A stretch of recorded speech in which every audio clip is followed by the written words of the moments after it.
Welcome to the Old Time Radio Netcast Network. I'm your host, Andrew Rhynes, and let's get into this episode. This episode is going to be Suspense. Original air date is November 9th, 1943, and the title is Cabin B-13. Let's get into it, and thanks for listening.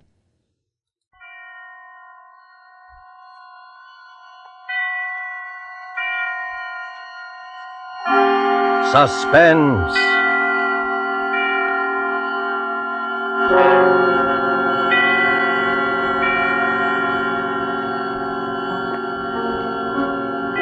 This is the Man in Black, here to introduce Columbia's program, Suspense.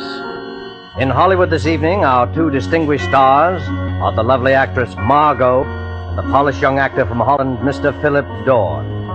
A story by John Dickson Carr dealing with strange, very strange happenings aboard an ocean liner, and called Cabin B-13, is tonight's tale of suspense.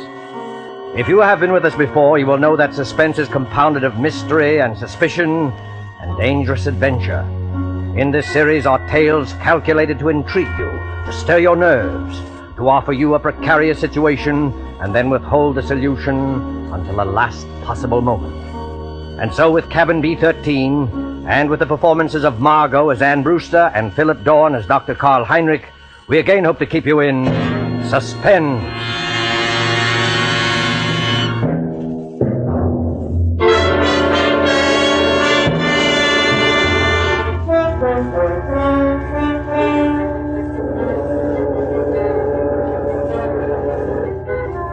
Come now, in happier peacetime days, to a great ocean liner on the night of her departure for Europe. There she is at the West 22nd Street Pier, the 25,000-ton Moraweck of the White Planet Line. Smoke from her three funnels coils up lazily in mild October air. You can see the decks, white and shiny like shoeboxes, and the string of lights along them, and the band standing by on A deck to play her out. You can hear the murmur of an excited crowd and the rattle of the steam winches as cargo is lowered into the hold. You can see the bustle of activity and the second officer standing at the head of the gangplank as two rather late passengers hurry through the customs shed towards that gangplank. It's all right, Ricky. We are not too late. No, and I thought we'd be in time. A honeymoon in Europe. 3 whole months with nothing to worry about. That's right, dear. And you've been my wife for, let's see, practically 5 hours now. I believe the correct phrase is, it was so sudden, Mr. Brewster. So sudden that we have to travel on our own passports instead of a husband and wife one. I hope they don't think you're not an honest woman. I'm going to act like a complete wanton just to devil you. Oh, what about our tickets, Ricky? Do we give them to that officer standing at the top of the gangplank? No, honey, you keep your ticket. The cabin steward will come around and collect it after we're underway. And the money, Ricky? It's a lot of money, Anne. $10,000 in cash. Maybe I better turn it in at the purser's office for safekeeping. Yes, maybe you had. Wait a minute, Ricky. What is it then? Wait. Do you mind if we stand here for a second before we go up the gangplank? Oh, what's the matter? You're not ill, are you? No, but getting over brain fever isn't any joke. Oh, I know, dear. You see, Ricky, I ought to be eager and excited like all those people up there, but suddenly you get fancies. Queer, sick fancies. Suddenly, right now, all I can think of is the night and the wind and all the black water in the dark. And that's exactly the kind of morbid fancy I'm trying to cure you of. I know, Ricky. I'll be good, but I was just thinking of a story. What story? Oh, never mind. It doesn't matter. Which way do we go? Up the gangplank, through that door there, and then down on the elevator to B deck. And no more horrors, do you understand?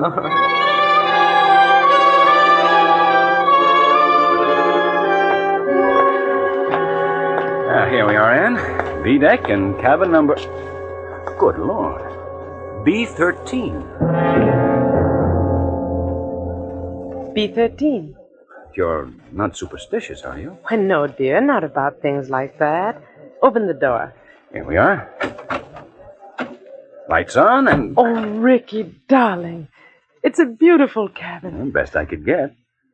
Well, they've got our luggage in anyway, and over there, madam, you'll find a basket of fruit and some books from your obedient servant. Oh, you are nice to me. And I'm feeling so much better, Ricky. I will be all right, darling. Of course you will. But you won't find any detective novels among those books. Please, Ricky. Detective novels may be all right for presidents and college professors, but they're straight poison to you. You'll read love stories and like it. You know, Ricky, I keep thinking and thinking about that story I mentioned. Oh, what story, dear? It's an old one. You probably know it, but it was new to me.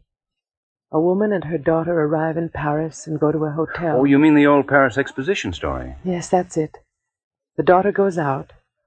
When she returns, her mother has disappeared. And even the hotel room isn't the same. The proprietor of the hotel swears the girl came there alone and that there never was a mother. The whole room is different when she goes back to look at it. The girl goes to the police, and they won't believe her, and she's nearly crazy.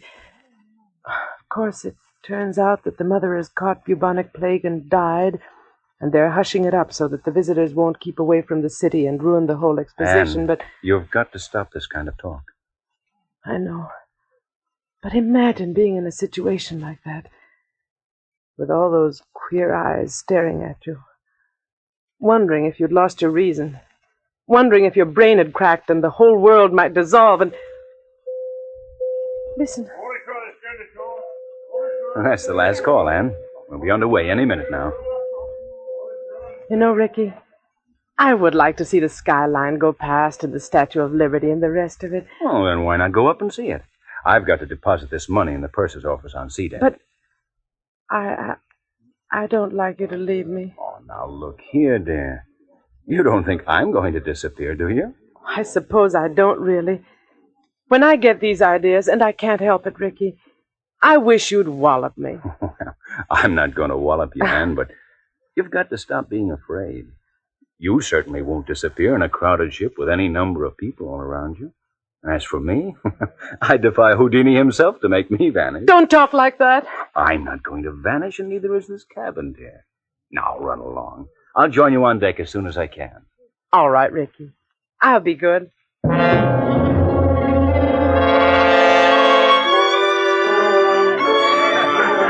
In with your gangplank! In with your gangplank! Gangplank, please, sir. Close the rails. Stand by.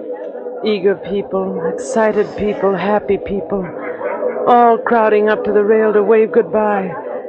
Nothing to worry about, nothing on their minds except... Except what?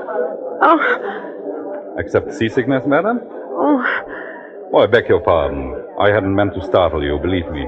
please don't mention it. How silly of me. It was my fault. I haven't been very well. I noticed it, madam, if you'll forgive me. That was why I spoke to you. As you see by my uniform, I'm the ship's doctor. This is a British ship, isn't it? But you don't sound British. No, I'm an Austrian, madam. Dr. Paul Heinrich, at your service. I'm not very popular in my own country today. Days of colored shirts and vacant minds. I'm Mrs. Brewster, Doctor, Ann Brewster. When does the ship go? In about a second, Mrs. Brewster, you will hear the whistle, then the band will strike up, all langs in, and then... We're moving, aren't we? Yes? Don't you feel the vibration of the engine?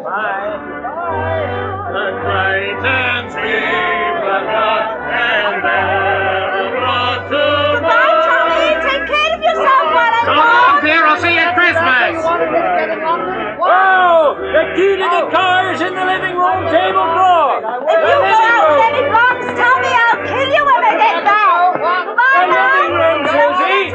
Yes, dear, of course I'll behave myself in Paris. Say, what time does the bar open aboard this time, huh?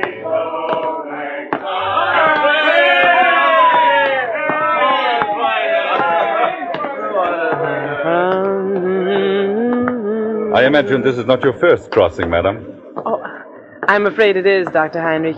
My husband's crossed many times, he tells me, but not on this ship. Well, then I hope you're a good sailor. Why, Dr. Heinrich? Well, because we'll run into some very dirty weather once we are out at sea. October is a very bad month for traveling. Well, if I do get seasick, Doctor, I'll rush straight to you, and I'll expect to be cured. Let me tell you a secret, madam. There are two common ailments for which medical science has no cure. One is ordinary seasickness, and the other is hangover.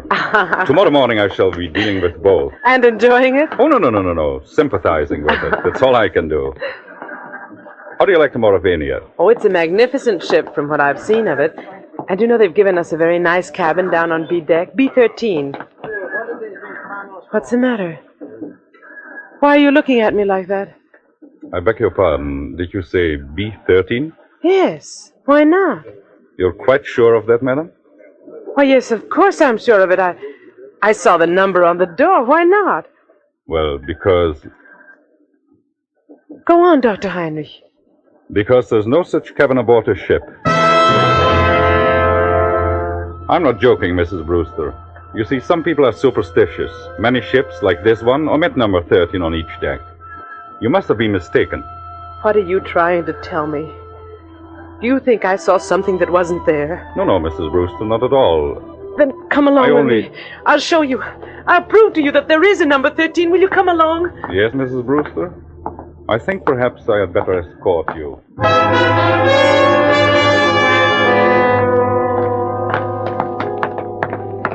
Stewardess! Yes, miss.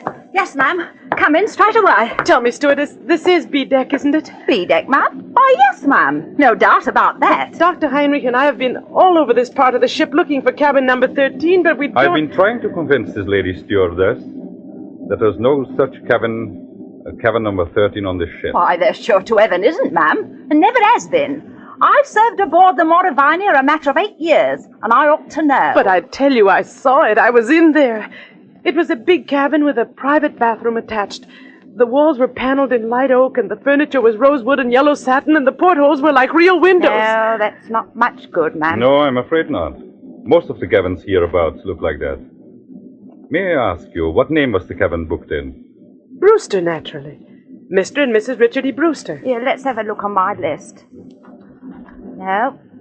No, there's no Brewster here, ma'am. I tell you, I was in there. They even delivered the luggage. I saw it. Excuse me, ma'am, but I had a look-see in all the cabins I'm in charge of, just to see if the passengers wanted anything.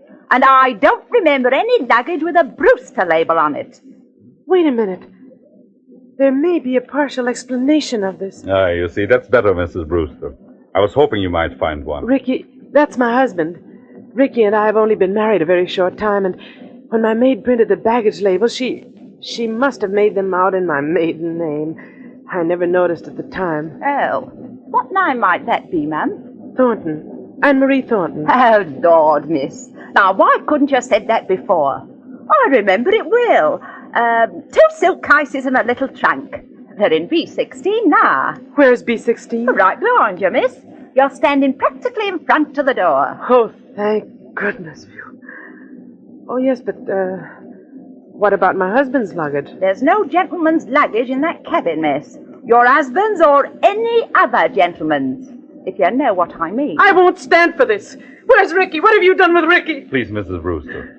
There's one easy way to settle this. Settle it? How? Just look down the corridor. You notice the man coming towards us? The man with the 2 gold stripes around his sleeve? Well? That's Mr. Marshall, our second officer. Did you ever see him before? Yes. Yes, of course I have. He was standing at the top of the gangplank when Rick and I got aboard. Exactly. So he might be able to tell us something. Oh. Mr. Marshall? Mr. Marshall? Yes, Doctor, what's up? Would you mind coming here for a moment? Well, not at all, old boy. Always glad to oblige a chap who may have to cut me up at any moment. What may I do for you? Take a good look at this young lady. And tell me, have you seen her before? Seen her before? My dear chap, if I had overlooked, young lady will pardon me, I know, a passenger as charming as this lady is, I would be less of the gentleman than I fancy myself. You saw her coming aboard tonight? Oh, yes, certainly. And, of course, you saw the gentleman who was with her. The gentleman who was with her? Yes. Oh, but there was nobody with her, old boy. You're quite certain of that, Mr. Marshall? My dear doctor, she was the last of them to come aboard. I'll take my Bible oath there was no other passenger with her, or ahead of her, or behind her if it comes to that. You're lying to me. Please, Mrs. Brewster, lower your voice. I know what it is. It's the old Paris trick, like in the story. But you won't get away with it, do you hear? Now, look here, madam. I'll go to the purser, I'll go to the captain. Oh, dear Father in heaven, won't anybody believe me?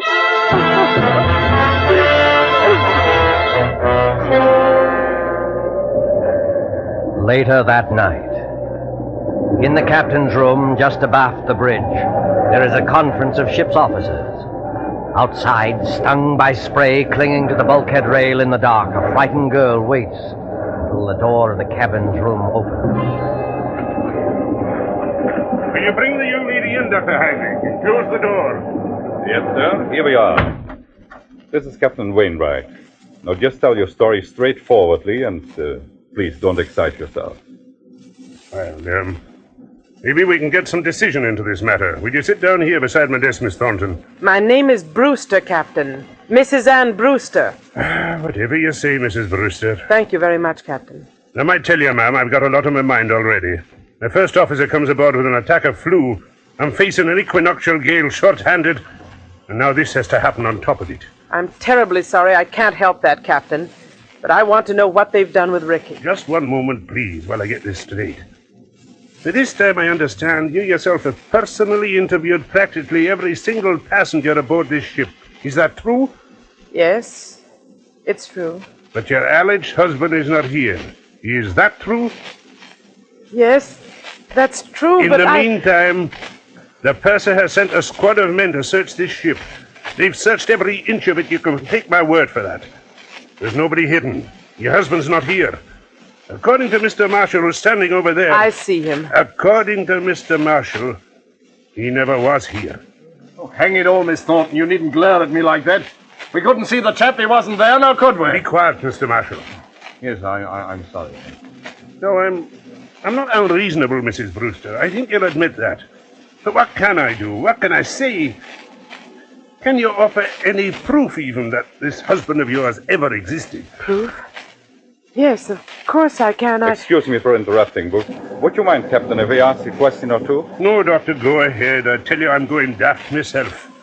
If you were married, Mrs. Brewster, you must be carrying a joint husband and wife passport. Where is that? Well, there wasn't time to get one. We each carried our own passport. Oh, I see. But still, there must be someone back in America who can confirm what you say if we got in touch by radio telephone. Your parents, for instance. I haven't got any parents. They're dead. What about relatives, then, or a guardian? My guardian is a trust company. The administrators don't even know I'm married. But somebody must have performed the ceremony of marriage. The parson, the justice of peace. Yes, of course. But... Oh, I can't remember the name of the town. You don't remember the name of the town? Hold tight to your chair, Mrs. Brewster. The ship is going to pitch again. How's the glass looking, Mr. Marshall? Barometer's rising, sir. This weather won't hold long. We shall be into fog before morning, though. We're in a fog now, if you ask me. This lady says she I'm terribly sorry, but I'm trying to think of it. It was a little town in upstate New York where they can marry you at a moment's notice. Ricky kept the certificate. I was confused. I haven't been well. No, you haven't. You see, Ricky had been away, and he came back, and I was in love with him, and he sort of swept me off my feet, and... Oh, what's the use? Not much use, apparently. If you'll take my advice, ma'am, you'll go below to your cabin and get some sleep. I'll send the doctor down to mix you a sedative. You think I'm crazy, don't you? I think you're a little overwrought, ma'am. What I can't understand is why. Why should you want to do this? It can't be the bubonic plague this time. Bubonic plague, ma'am? Who said anything about the bubonic plague? Never mind. But I'll show you. You're all against me, except maybe the doctor. But I'll show you. I'll prove it to you. I am going downstairs, and I don't want anybody to follow me. Good night. Good night, all of you. Well, I'm glad that's over. Look here, Mr. Marshall. Huh? You think it's quite safe to trust her out there alone? Well, I don't know, sir. She's mad as a hatter, if you ask me. You think she might do something foolish? Well, I think she might chuck herself overboard if we're not careful. What's your opinion, Doctor? I can give you my opinion, gentlemen, in a very few words. That girl is as sane as you are. What's that? Wait and hear what I have to say. I shared your own belief at first, but I've been talking to her all evening. I've heard her whole story, and there's not a psychopathic trait in her nature. She firmly believes in this husband. Yes, Doctor. A lot of people firmly believe they're Napoleon, but they get tossed into loony bins, that's the same. This matter is not a joke, Mr. Marshal. I tell you, this man exists. Or did exist. What do you mean, Doctor? I suppose he has been murdered. Perhaps he has been murdered and thrown overboard. Murdered? Thrown overboard? If you remember, Richard Brewster was carrying a very large sum of money in cash. His wife's wedding gifts. Practically all her inheritance. He meant to go to the purser's office. But he never got there. That money might have been a great temptation. To whom? To a stewardess, perhaps, or even to a ship's officer. Just exactly what are you getting at? Well, numbers on doors can be changed easily enough. Just print a small card and put it on the metal slot on the door. I still want to know what you're driving at. If you use your intelligence, gentlemen, I think you will understand how a man can be made to vanish into thin air. And why Mr. Marshall saw never another passenger. You still don't see it? No, I do not. Well, then listen, and I'll explain exactly how it was raised like this.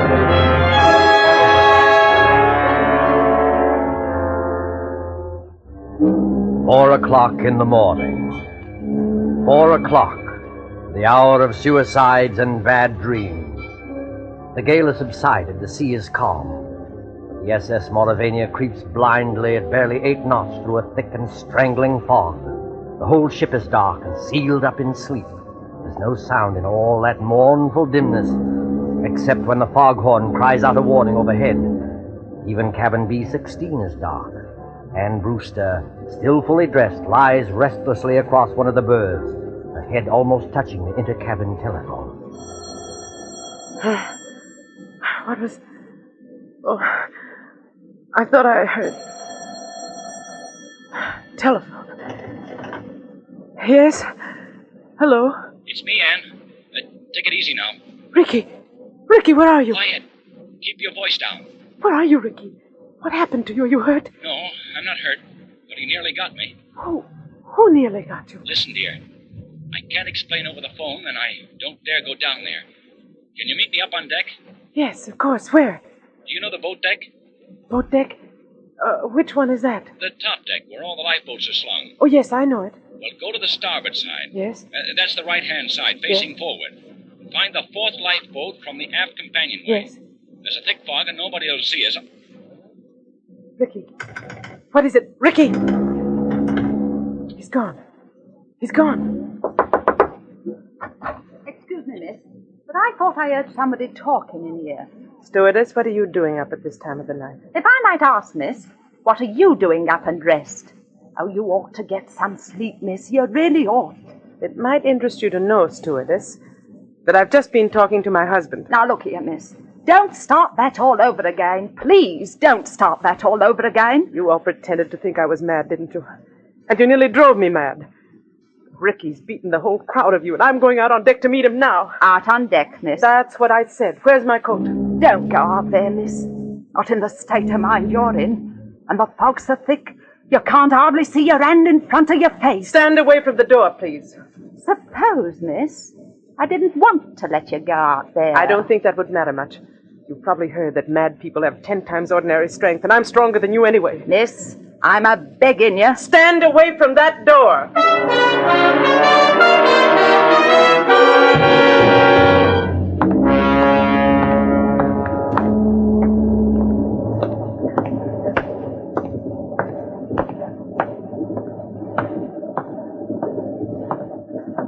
1, 2, 3rd. Anne, is that you? Yes. Ricky. Ricky, darling, where are you? Here, duck your head under the lifeboat. You take my hand. But isn't it horribly dangerous out there on the edge? There's no railing along the side of the ship. Don't worry, Anne. I won't let you fall. Look out! Oh, went overboard here. We're well aft near the propellers. The suction would carry into the propeller blades and listen. I can't hear anything except the foghorn. Yeah, but I can. Somebody walking along the deck. And I can see a flashlight moving in the fog. You're quite right, my friend. You can see a flashlight moving in the fog. Dr. Heinrich, what are you doing here? At the moment, young lady, I'm covering both of you with a revolver. Please don't move. So, You were in the conspiracy, Dr. Heinrich. May I ask you, what conspiracy? The whole ship's conspiracy to say Richard Brewster didn't exist. My dear young lady, you can set your mind at rest. There never was any ship's conspiracy against you. The people you spoke to were perfectly honest. Including Mr. Marshall, I suppose. Yes, including Mr. Marshall. And what is this all Stand about? back there. I suppose he was telling the truth when he said nobody came up the gangplank before or after me. I beg your pardon. That was not what he said. He said no passenger came up the gangplank at this time. Well, what's the difference? A great crime is arranged for tonight, young lady. No less a crime than murder. Murder? Who's going to be murdered? You are. What? That, I repeat, is a scheme. But there is no conspiracy and only one criminal. Oh. And who is the criminal? The criminal is the man standing beside you. Your so-called husband. Ricky? Oh, you don't know what you're saying. I think I do. Marshall, of course, did see someone walk up the gangplank, loitering behind you. But he never dreamt of associating that person in any way with you. He saw a ship's officer returning from shore leave in civilian clothes. A ship's officer? Yes. That man you call your husband, his name isn't Richard Brewster. His real name is Blaney. And he's the first officer of the Moraweck. Are you trying to tell me The captain that can identify him. He's actually British, though he can fake an American accent very well. He has already got a wife in England, and he is planning to join her with the $10,000 he got from you. I don't believe it. I don't. Ricky, why don't you say something? Oh, he planned it very cleverly, I must admit. He never let you know he was ship's officer, did he? He's been away for some time, naturally, so he persuaded you to marry him in a hurry. Ricky, is this true? He has the money, you see. All he did was hang a dummy number on the cabin door, remove it later, put on his uniform, and walk away with his own luggage. But Captain Wainwright told us that the first officer had come aboard tonight with... With a bad attack of flu, yes. Our friend couldn't be seen in public until after he disposed of you. The best thing was to convince everybody you were insane, as he did. Then, when you went overboard tonight... They would all believe it was suicide. Exactly. But I began to suspect this Brewster, because you quoted him as telling such an obvious lie. He said he had never traveled in the Moraweck, yet he could direct you all over the ship, and even knew where the purser's office was. So I went to his cabin, found it empty, searched, and found your $10,000. Look out, Dr. Henry! Put it down, you fool! Put it down! Oh! He's overboard! You shot him! You shot him! Your shots, my dear, never touched him. Never touched him? No. The weight of the iron carried him over backwards when he lifted it. It was the weight he was going to use to sink your body. Ricky! The propellers! The ship's propellers! Yes, they suck you under. Oh, Doctor. Doctor, I can't stand it. It won't be easy, my dear. It won't be easy, I know, but believe me, this way is better.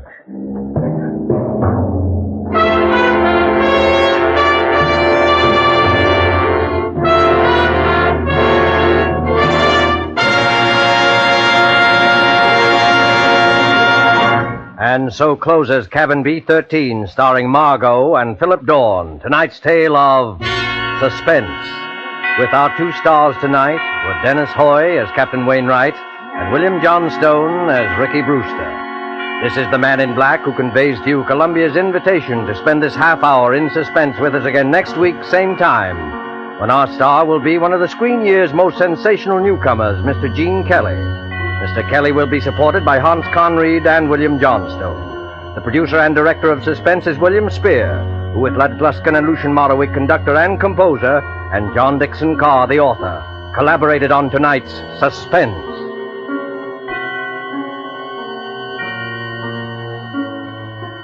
Suspense fans, please note that these programs will shortly move to different days of the week. Suspense will come to listeners in Eastern and Central time zones on Thursdays, beginning December the 2nd, and to Mountain and Pacific time zone listeners on Monday, beginning December the 6th. Remember, Thursday, beginning December the 2nd in Eastern and Central time zone, and Mondays, beginning December the 6th in the Pacific and Mountain time zones for Suspense.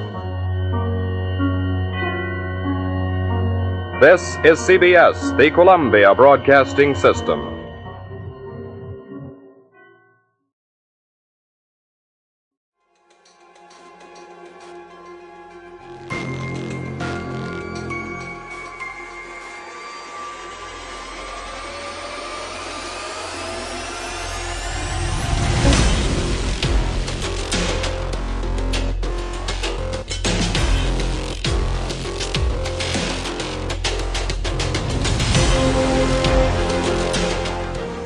Welcome back. I hope you enjoyed this presentation from the Old Time Netcast Network. For more great shows, go to otnetcast.com. Don't forget to like and rate this episode in your favorite podcatching client. Follow this show on Facebook by going to otnetcast.com/Facebook. This episode is covered under the Attribution Non-Commercial Share Alike copyright. For more information, go to otnetcast.com/copyright. Thanks again for listening, and I hope you have a great day.